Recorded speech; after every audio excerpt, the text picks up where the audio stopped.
Chapter 14. As far as Madame Gasket was concerned, Bigwood would be the first to go. It took considerable effort, but she was able to stuff him into a giant cauldron attached to a high wire on her ceiling. The cauldron moved along the wire, closer and closer to the fiery grinder that would be eventually destroy the once powerful robots. Gasket, you a sick, twisted, evil robot! Bigwell shouted, but Madagascar seemed to take it as a compliment. I try, she replied most sincerely. Just as Bigwell was about to be charmed by the grinder, here was Cauldron came to a burnt stop. Bigwell peered over the edge and was shocked to see Rodney and Wonderbot fetching a metal rod in the gears. They had saved them. Behind him, Ronnie Bigwell thought he saw the rest of the Westies coming to the chop shop, but they sure didn't look like the Westies he was used to. Crank was surrounded up like a monster truck, and the others were actually riding on top of him. As they got closer, Bigwell was more and more amazed. The Westies had been transformed into powerful fighting machines. Fender was now a warrior complete with an electronic cattle prod to use a weapon. Lug was dressed in an elaborate wrestling uniform, and Diesel was decked out into cowboy gear. They were super Westies. Fender had told Ronnie to come up with a brilliant plan, and he hadn't. But Madame Gasket had caught sight of him, too. She walked over to where they were standing near the door. Oh, good! Company! She greeted them. Who are these Losas anyway? We, sir. Bender began to introduce himself. I'm a woman, Madame Gasket screamed. Diesel's eye slings cracked at the sound. We've come to rescue our friends, you evil bag of bolts, and you are about to be defeated by the many outmosts. Then you scorn and detest. Yeah, Crank added triumphantly, 'cause you're 7 of us, and only 1 of you. Crank realized he had spoken a bit too soon when a large group of bots suddenly appeared and surrounded their evil leader. Okay, the son of a son. Fender began counting the minions. 8, 9. Did you count that one? Crank asked, pointing to another behind Madagascar. I think so, Fender replied, but he wasn't sure. Could you all stop running around? He asked them. It's so frustrating! Anyway, I think I counted you twice. While you're at it, count these, Madame Gasket said, smiling. And a line rang out in the chop shop while a door opened, revealing an army of new high-end sweepers, Ratchet Worth and on the late sweeper, like a general at the head of a glistening army. Madame Gasket let an evil laugh. As soon as we're done with you, these hit sweepers will hit the streets. This is the last day any outmode will ever see, Ratchet added. The fleet of 5 sweepers moved into formation behind him. Ronnie and Cappy and the Westies knew they were outnumbered. They shot panicked, looked at each other, but no one had any ideas. Just then a loud sawing sound came from the wall behind the Westies. A circle was being cut out of the wall. Clang! The circle fell to the ground. Piper stepped through the hole. Am I too late for the butt whooping? She asked. No. The Westies assured her. As a matter of fact, you're a little bit early, Crank said. Then Piper stepped aside and revealed the most beautiful sight of the Westie had ever seen.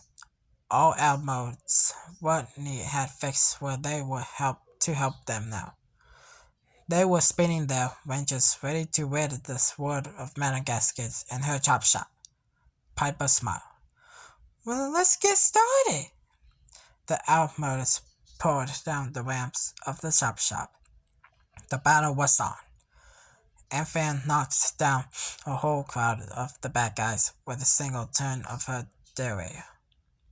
Crank lifted a conveyor belt full of Madame Gasket workers into the air and sent them flying off in different directions. Diesel confronted another conveyor belt full of evil bots, knocking them down with his gun as if they were ducks in a shooting gallery. When the minions approached Piper, she held her nose until her pigtails popped out to the sides, knocking the unsuspecting bots to the ground. Fenders kept up and high-pitched screamed as he beat one after another bad bots over the head with a battery pack of his electronic prod. He sent at least one flying right over Madame Gasket's head. In the midst of the commotion, Madame Gasket still had her eye on Bigwell. She snuck over and pulled out of the water that had stopped his cauldron. Madame Gasket couldn't help but smile as she watched the cauldron resume its progress toward the grinder. But when he had seen the cauldron start to move, he was determined to save Bigwell. He used the Wonderbots for a ride up to the cauldron. After giving Ronnie the lift, the Wonderbot distracted Madame Gasket by exploding into a cloud of smoke. Madame Gasket began to laugh, but things weren't so funny when the smoke cleared and she saw the new spawned up.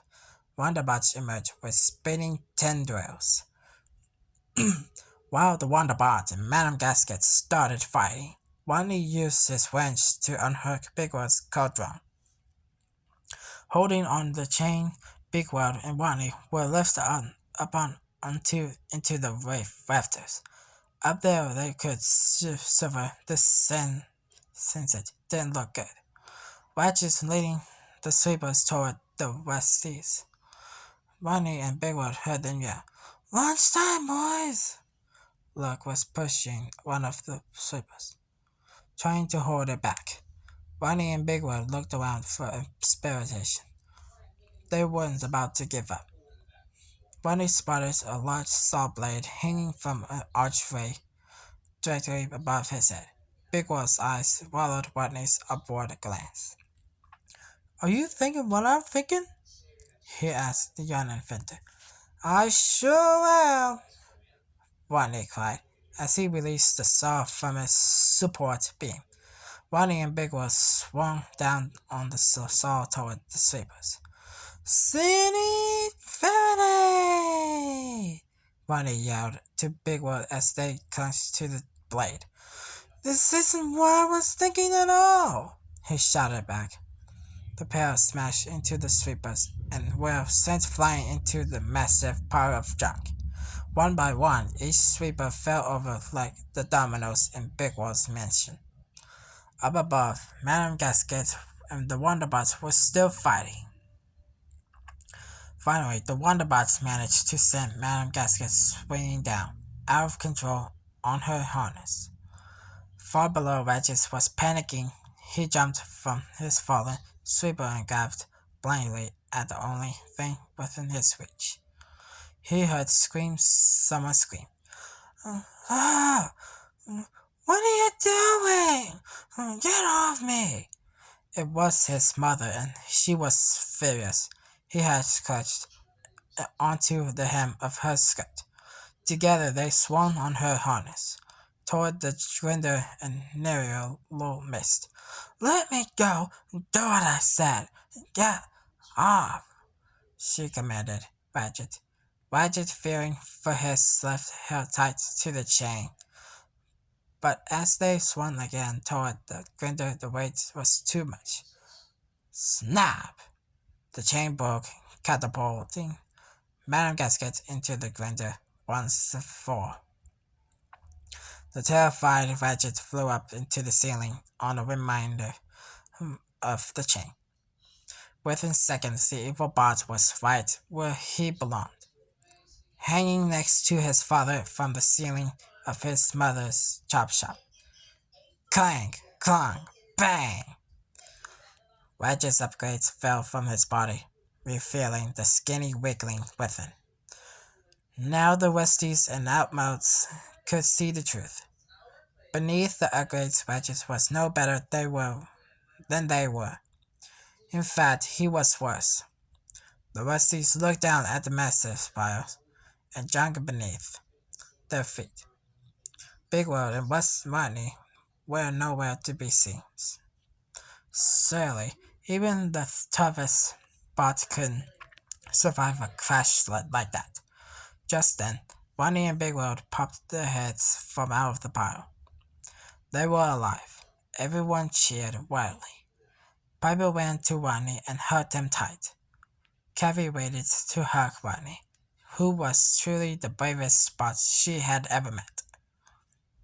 Everyone was so excited that hardly noticed Madame Gasket, who looked like a pile of crushed metal coming down the conveyor belt.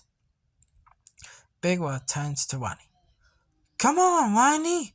Let's open the gates of Big World Industries forever!" But Rodney's mind was somewhere else. "Wait a minute," he said slowly. "There's one thing I need to do first." That's the end of chapter 14. Looks like it is a longer narrator himself right there. That's same in another one. That's longer himself with those. Fortunately, leave a comment how many longer narrator himself for how many longer narrator by himself. Just until and more. Next final chapter.